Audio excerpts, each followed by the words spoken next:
Students, my name is Swarnima. स्वागत है आपका अपने यूट्यूब चैनल पे।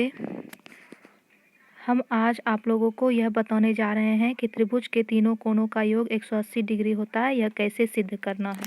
तो चलिए हम जानते हैं कि इस प्रमेय को कैसे सिद्ध किया जाता है।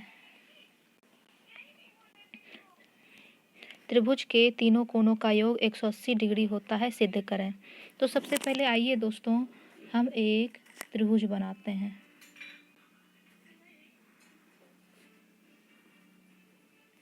बन गया त्रिभुज।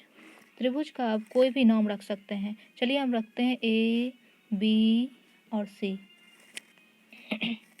ये त्रिभुज ए बी सी है। त्रिभुज का नाम ए, बी और सी है। तो हम लिखते हैं यहाँ प्रमाण।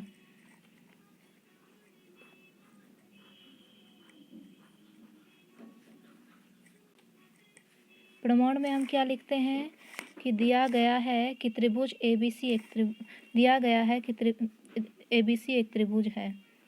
दिया गया है कि ए बी सी एक त्रिभुज है।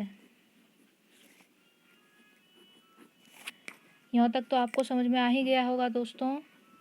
फिर सिद्ध करना है। सिद्ध करना है, यहाँ हम लिखते हैं सिद्ध करना है कि, क्योंकि हमें सिद्ध जो करना है वो तो लिखना ही होगा। सिद्ध करना है कि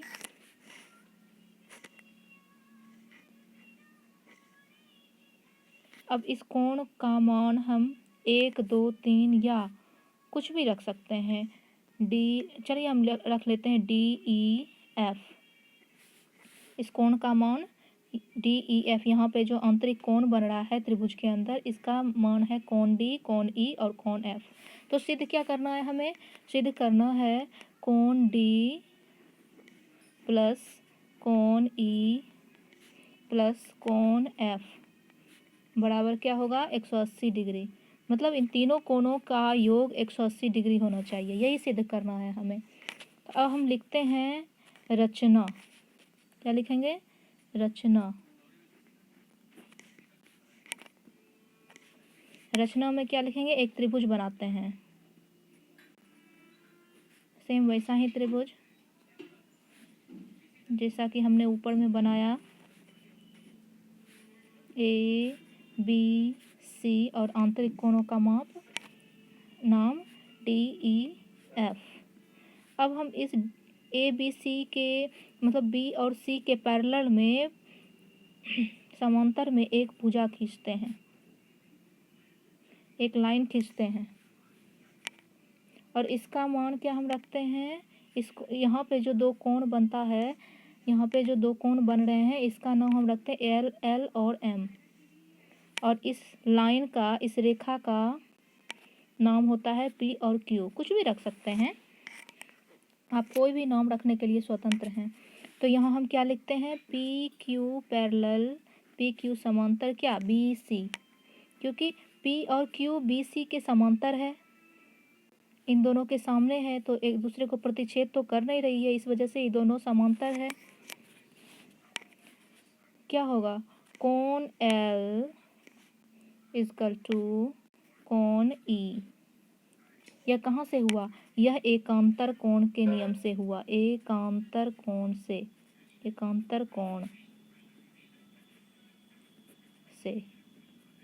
समझ रहे हैं दोस्तों? अगर आपको ये वीडियो अच्छा लगा हो तो आप लाइक करें और सब्सक्राइब भी करना ना भूलें। कोण L और कोण E दोनों एक दूसरे के एकांतर हैं। अब देखिए, कोण M और कोण F एक दूसरे के एकांतर हैं। कोण M इक्वल टू कोण F, यह भी एकांतर कोण से ही। तो इतना लिखने की ज़रूरत नहीं है, ये बस आपको समझाने के लिए है। अब हम जानते हैं कि, हम यहाँ लिखते हैं क्या? हम जानते हैं कि कोण L प्लस कोण D प्लस कोण M इक्वल टू 180 डिग्री। क्यों हुआ?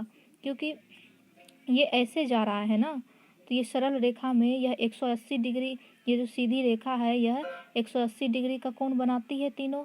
इस वजह से कोण L प्लस कोण D कोण प्लस कोण M इक्वल टू 180 डिग्री। क्या लिखेंगे हम? अब देखिए कोण L इक्वल टू कोण L का मान क्या हमने लिखा था? कोण E। तो कोण L के बदले हम कोण E लिख सकते हैं।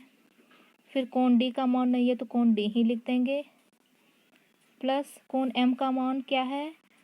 कोण F। तो कोण F हम लिख सकते हैं इक्वल टू क्या होगा? 180 डिग्री।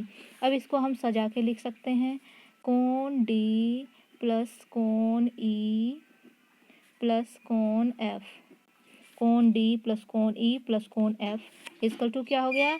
180 डिग्री। तो प्रूव्ड हो गया ना दोस्तों? प्रूव्ड।